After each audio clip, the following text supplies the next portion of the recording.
Bismillahirrahmanirrahim. Assalamualaikum warahmatullahi wabarakatuh. Selamat pagi semuanya.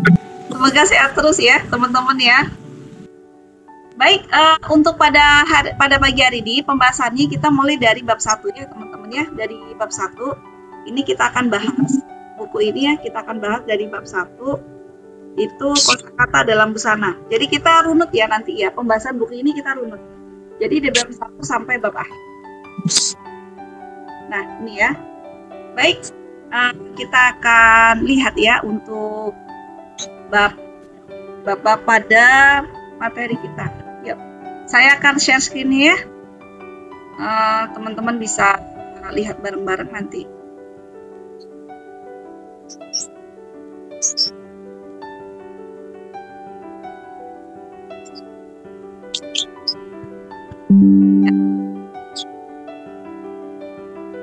Ini adalah bukunya ya.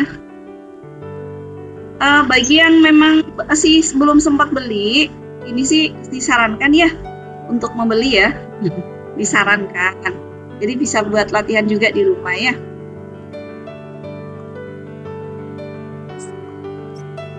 Oke, ini ada, kalau kita lihat ini ada beberapa daftar isinya. Kemudian dan di sini yang di awal-awal kita awali dengan arti tata busana. Ya. Oke, saya akan baca ya, teman-teman ya. Tata busana merupakan pengaturan segala sandang dan perlengkapan atau aksesoris yang dikenakan baik di dalam rumah maupun di luar rumah. Tata busana membantu memperlihatkan karakter dan kepribadian si pemakai. Ada kalimat yang sering kita dengar yaitu jangan menilai dari penampilan. Ya. Sebenarnya setiap busana itu mencerminkan kepribadian, bukan strata sosial seseorang. Karena banyak yang berpenampilan sederhana, namun dia orang yang sangat mampu membeli pakaian mewah. Begitu juga sebaliknya. Ada orang yang berpenampilan mewah, namun sebenarnya dia bukan orang yang memiliki kelebihan finansial. Jadi, cara berbusana seseorang itu lebih tepatnya mencerminkan kepribadiannya, bukan strata sosialnya. Ilmu tata busana ini memudahkan seseorang untuk memadu-padankan atau mix and match busana yang akan dikenakan sehari-hari agar tidak saltum atau salah kostum.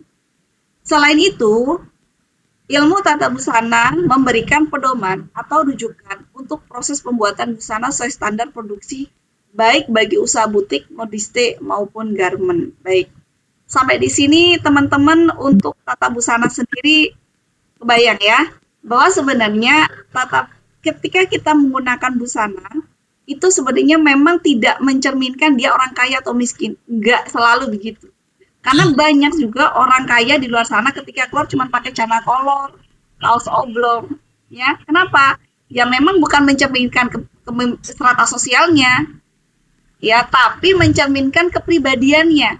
Artinya gini, orang dengan berpakaian simple, ya misalnya dengan kaos oblong, celana pendek, ya seperti itu, berarti dia orang yang simple, dia orang yang bebas, dia orang yang tidak mau terlalu terbebani oleh apapun.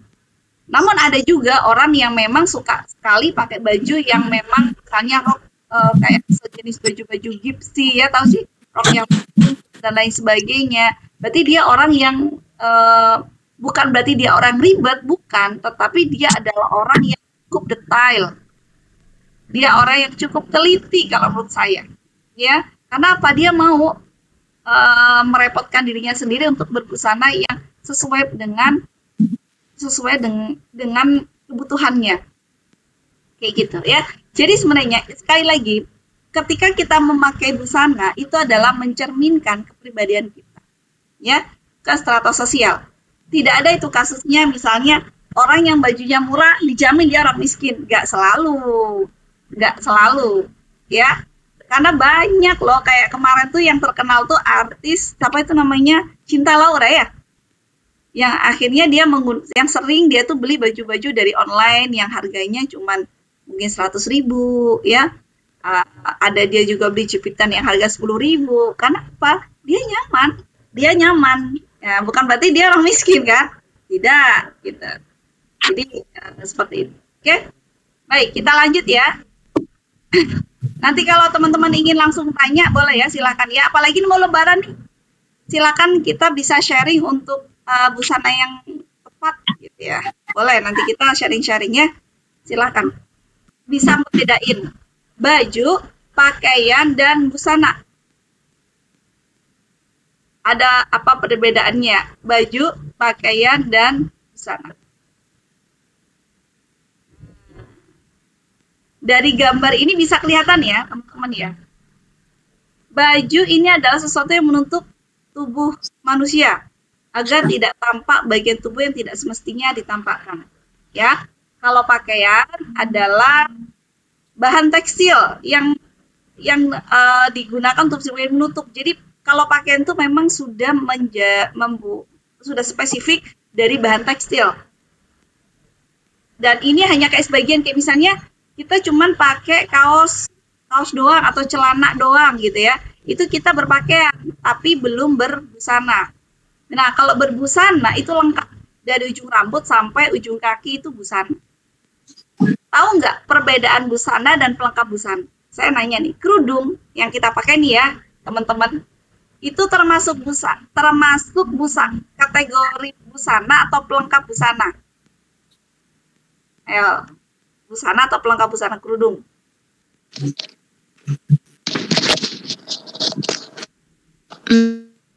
Masuk busana. Oke, kata Mbak Resti termasuk busana. Ada yang mau nambahin nggak?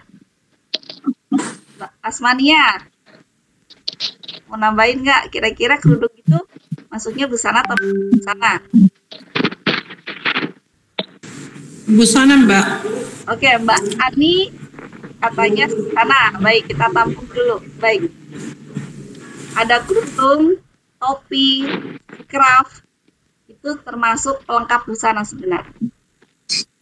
Pelengkap. Ya, pelengkap busana. Jadi kalau kita orang muslim menggunakan kerudung atau khimar. Kalau orang yang non muslim mungkin pakai topi, pakai apa, scarf, ya, dan sejenisnya. Ya, itu termasuk pelengkap busana. Jadi kalau busana itu biasanya terdiri dari, ada disebut one piece, two piece, dan three piece. Ya, kalau one piece itu misalnya gamis, dah itu one piece. Atau teman-teman yang suka pakai dress ketika ke pesta, yang mungkin legbong ya, seksi, yang tank top doang sampai kayak derby ya ke bawah, itu busana. Dan itu termasuk busana one piece atau satu, cuman terdiri dari satu aja. Ya, bisa itu gaun, dress, kemudian apalagi gamis ya, itu one piece. Jadi cuman satu bagian aja. Ya. Nah, kemudian two piece apa? Ya rok and blouse. Misalnya mungkin teman-teman sekarang lagi pakai, iya Mbak, saya lagi pakai celana sama kaos. Itu two piece. Itu masuk busana tuh. Ya, two piece. Jadi dua bagian. Atau teman-teman yang mungkin suka banget pakai gamis plus outer.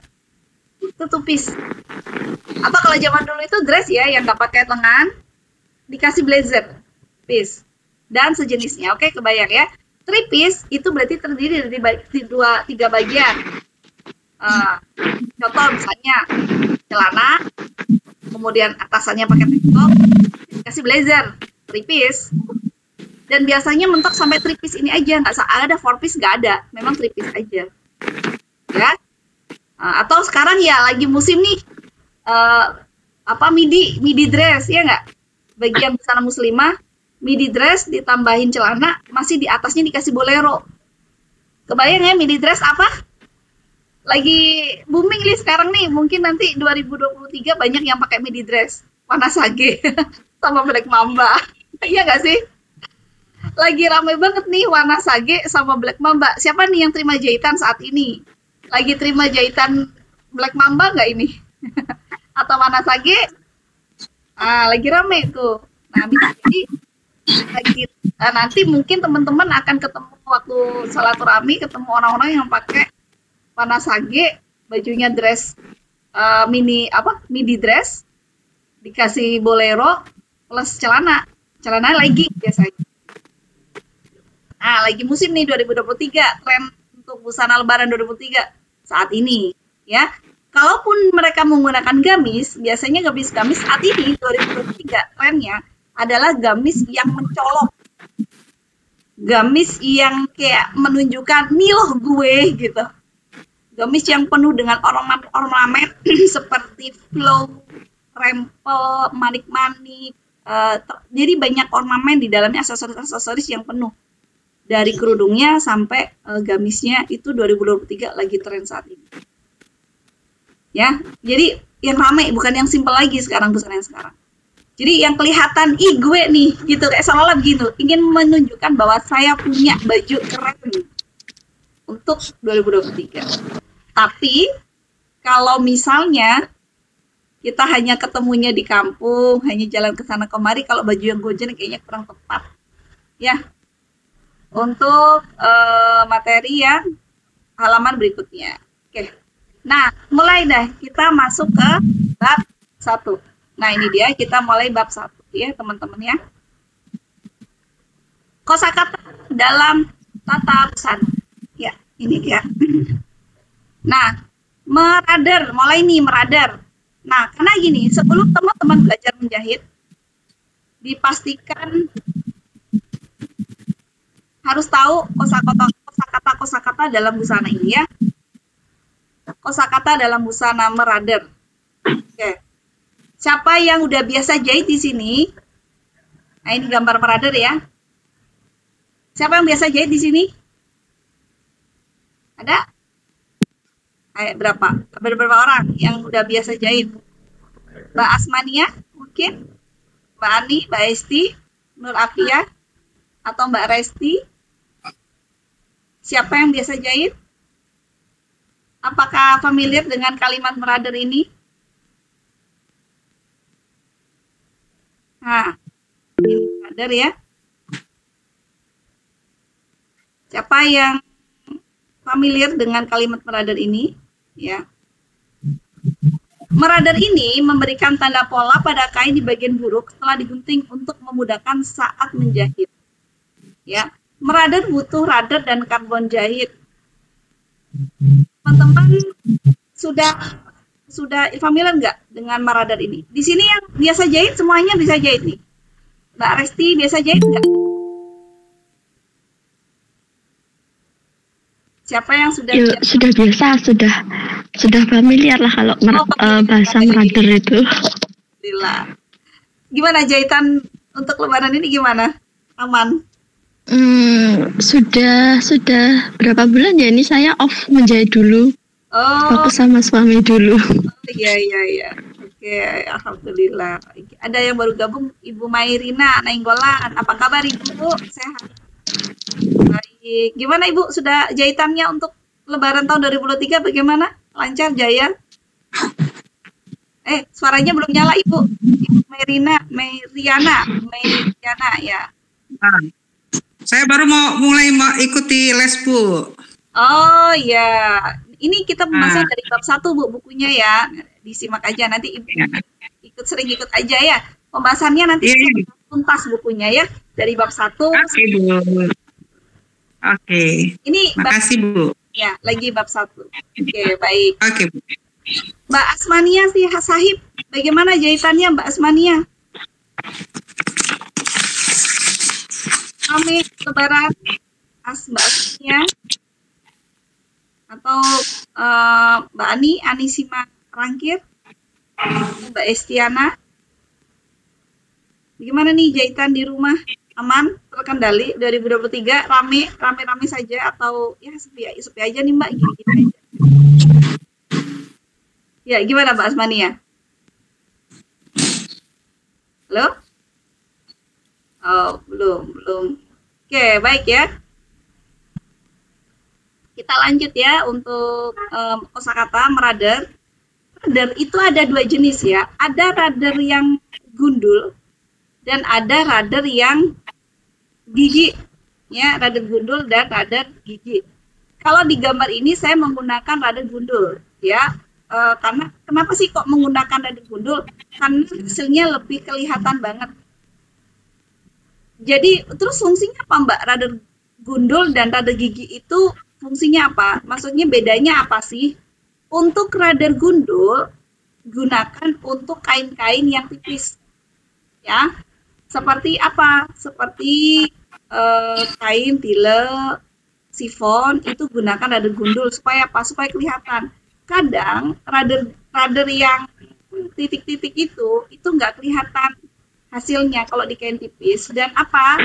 Biasanya radar yang gigi itu dia itu agak tajam, kadang rusak kain. Kalau radar gundul dia cenderung lebih tumpul dan kelihatan hasilnya, apalagi kalau di kain tile ya teman-teman ya. Nah, kalau radar gundul itu gunakan untuk kain-kain yang tebal. Radar gigi gunakan kain yang tebal, kayak misalnya drill, Oxford dan sejenisnya. Bagi teman-teman yang sudah ya kampuhnya, tanda kampuh, maka itu nggak perlu menggunakan radar lagi. Ya udah langsung aja dijahit sesuai dengan kampuh yang dibutuhkan. Kampuh nanti pembahasan ada di bab terakhir, nanti sabar ya, ikutin aja terus trial class ini supaya nanti pembahasannya runut dari bab 1 sampai bab 12 terakhir insya Allah ya. Dan nanti kita akan bahas setiap modul-modul kecil-kecil yang kita punya ya. Oke, baik. Selanjutnya adalah kupnat atau dart. Saya baca ya. Kalau bahasa Inggrisnya dart, D-A-R-T-S. Lipatan pada pakaian biasanya dijahit membujur pada pinggang yang dimaksudkan supaya hasil jahitan bisa mengikuti bentuk tubuh. Juga berfungsi untuk menyeimbangkan antara pinggang dan panggul. Ini adalah kupnat. Apa Bu namanya? Nat Bu? Kupnat, iya, nat bisa jadi nat, betul. Kadang ada orang sebut nat. Kupnat sama dengan lipatan pada pakaian, biasanya dijahit membujur pada pinggang yang supaya hasil jahitan bisa mengikuti bentuk tubuh. Juga berfungsi untuk menyeimbangkan antara pinggang dan panggul. Ya, gini, fungsi yang menyeimbangkan antara pinggang dan panggul itu begini teman-teman. Gini ya, pernah ketemu nggak orang yang pinggangnya besar, pinggangnya kecil, panggulnya besar? Kalau kita bikin baju, misalnya polanya, kebayang kalau pinggangnya terlalu kecil kan begini, terlalu begini, peong, begini loh. Itu nggak kurang bagus nanti hasilnya. Jadi kayak sak gitu. Nah, karena itu kalau misalnya kita menggunakan kupnat, itu seimbang jadinya. Antara pinggang sama panggul itu seimbang karena dikasih kupnat. Jadi ada ditambah 2 cm. Jadi si pinggang itu agak yang harus begini banget, jadi agak begini bentuknya bagus. Jadi dari gini segini bagus. Jadi kupnat itu memiliki banyak fungsi. Pertama, pastinya kita supaya terlihat bentuk tubuhnya ya, terlihat seksi lah ya. Kalau teman-teman bikin kebaya, kalau nggak pakai kupnat, kayaknya nggak afdol. Pasti kebaya itu teman-teman pakai kupnat, biar seksi ya, biar kelihatan pinggangnya. Nah, fungsi yang kedua kupnat itu menyeimbangkan. Artinya, ketika si pinggang orang ini udah gede, kan ada orang yang pinggangnya besar. Indonesia karena paling enak banget ya, udah makan nasi pakai sambal, ya nambah lagi tuh. Jadi akhirnya perutnya membesar. Kebanyakan nasi sama sambal, apalagi ditambah ikan peda, ya kemudian lalapan, wah udah itu anget-anget nasinya, tambah air asam, waduh, ya tambah tuh. Jadi kayak gitu. Nah, ketika orang memiliki pinggang besar, otomatis yang namanya kupnatnya itu bisa jadi nggak berfungsi. Bisa jadi nggak perlu pakai kupnat. Jadi harus disesuaikan. Karena gini, kalau dipaksain pakai kupnat, pernah lihat nggak baju orang melotot apa sih? Melotot itu bahasanya kayak lepet, tau nggak? Jadi bagian perutnya kayak lepet-lepet gitu. Karena dipaksain pakai kupnat di situ. Sebenarnya orang dengan pinggang besar itu sudah nggak perlu kupnat lagi, justru harus pakai busana-busana oversize buat supaya tidak terlalu nampak kekurangannya. Karena dia apa? Fungsi busana itu menutupi kekurangan seseorang. Jangan sampai justru menampakkan kekurangannya, gitu ya. Oke, itu tadi fungsi kupnat. Artinya kupnat di sini itu bisa perlu, bisa juga enggak. Baik, selanjutnya yang nomor 3 adalah perca. Perca adalah kain sisa dari potongan busana dengan ukuran yang beragam. Perca ini bisa jadi sampah atau bisa jadi dimanfaatkan untuk hiasan pada busana bantal jarum, dan sebagainya. Ya. Apa nih yang lagi terima jahitan dan banyak nih kayaknya. Percanya lagi dibuat yoyos. Di rumah dia. Lagi di ini ya. Lagi berkreasi sama yoyos ya. Yoyos itu apa Mbak? Dibikin apa itu? Yoyos itu, ya itu loh Bu. Kalau saya dulu belajarnya itu ada di buku apa ya namanya, Art of, saya lupa bukunya itu. Kalau kain perca dipotong lingkar ya, kemudian dikerut-kerut pinggirnya, nanti bisa membentuk bunga-bunga. Oh itu namanya. Kalau di Indonesia. Iya bagus tuh Mbak. Iya. Iya itu, setahu saya itu kalau di Indonesia hanya bisa dibentuk bulat-bulat. Kemudian saya cari-cari di Shopee, ternyata ada alatnya, cuma ya lumayan mahal juga harganya. Oh ya, itu namanya yoyos ternyata. Oke. Iya. Kunci ya, kunci rambut tuh loh ya, kunci rambut tuh ya, perca tuh ya. Karena dibikin kayak ya, kemudian apa namanya? Ada tuh daster dari perca, teman-teman kalau lihat di Shopee ya, daster dari perca harganya 25.000, ya Allah ya Rabbi gitu ya. Jadi apa ongkosnya? Iya, perca disambung itu jadi apa? Patchwork nyamannya, ya. Kalau nggak salah ya. Iya. Nanti kalau udah ada bordirannya jadi berubah jadi quilting. Betul banget. Iya betul. Jadi memang seperti itu ya. Kalau perca dimanfaatkan tuh luar biasa. Perca itu adalah sisa kain. Itu banyak sekali yang sudah pemakaian yang membuat pola tanpa perca disebut dengan pola zero waste. Zero waste itu adalah tanpa ada sampah sedikit pun, ya. Tanpa ada sedikit pun lagi ada. Ini saya lagi belajar nih pola zero waste. Cuman memang zero waste itu terbatas ya teman-teman, terbatas semua. Supaya kita gunakan zero waste bisa. Apa saja yang bisa digunakan buat zero waste itu kayak kasta, kan, kemudian celana kolor, yang celana kolor itu pun bentuknya kayak Aladin, gober-gober gitu. Terus misalnya kayak outer. Tapi kalau misalnya kayak gamis banget itu kayak nggak bisa sih, nggak susah. Jadi kurang cantik ya. Kalau zero waste itu lebih ke sporty, funky, fun kayak gitu-gitu. Jadi bukan yang pola-pola, zero waste itu bukan pola yang misalnya yang benar-benar yang cantik banget, itu belum bisa. Bisa juga kebaya dari zero waste, cuman hasilnya masih tetap longgar, nggak bisa yang benar yang slim fit gitu. Jadi memang zero waste itu dibikin desain busananya itu yang memang terlihat menyenangkan, fun and funky ya. Tapi kalau dia si pelaku kita itu bawa kain, saya mau jahitin ini kainnya 4 meter.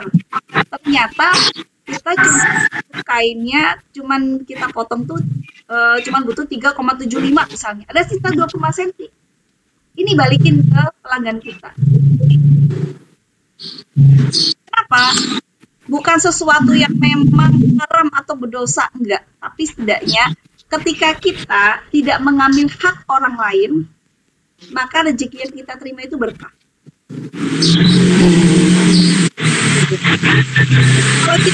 Kalau kita ngambil walaupun cuma 25 cm, itu kan hak orang lain tuh. Ya, itu hak orang lain. Ada jalan, rezeki kita keluar, ada aja jalan, nggak tahu gimana caranya. Karena itu jangan mengambil orang lain. Itu yang saya sarankan dari sisa kain. Kecuali kalau sisa kain yang udah cm, itu udah cuma apa gitu ya, bebas-bebas aja. Ya. Tapi sisa kain ini kita pengen kita ambil. Kayaknya saya mau deh ini sisa kainnya kok bagus sisanya. Minta. Boleh nggak ini saya minta? Pak, boleh nggak ini saya minta sisa kainnya? Tapi kita omongin sisanya berapa? Ini ada sisa 1 meter, Pak. Bu, boleh nggak ini buat saya? Kalau dia diizinin, iya silakan, nggak apa-apa. Udah halal tuh buat kita. Enak, bebas kita mau bikin apa aja. Ya, gitu. Itu terkait percaya, teman-teman ya. Baik, kita lanjut ke berikutnya. Saya share lagi, saya screen lagi. Ini adalah jujur. Jujur, Dalam bahasa Inggris dengan baste. Bisa dilakukan dengan jahit tangan, bisa juga dengan mesin yang ada fasilitas atau mode baste-nya. Jahitan ini adalah jahitan dengan jarak tusukan yang jauh dan longgar. Biasanya digunakan jahitan sementara atau juga membuat kerut pada kain. Dari gambar ini, kira-kira saya namanya jahit apa? Dari gambar ini. Bagi yang belum pernah jahit tuh ya ini, kalau udah biasa jahit mah biasa ya. Seperti tapi biasa jahit Ibu Ani, biasa jahit. Dikit Mbak. Masih tingkat amatir Mbak. Tapi mama saya tukang jahit, jadi bisa lihat-lihat dulu banget.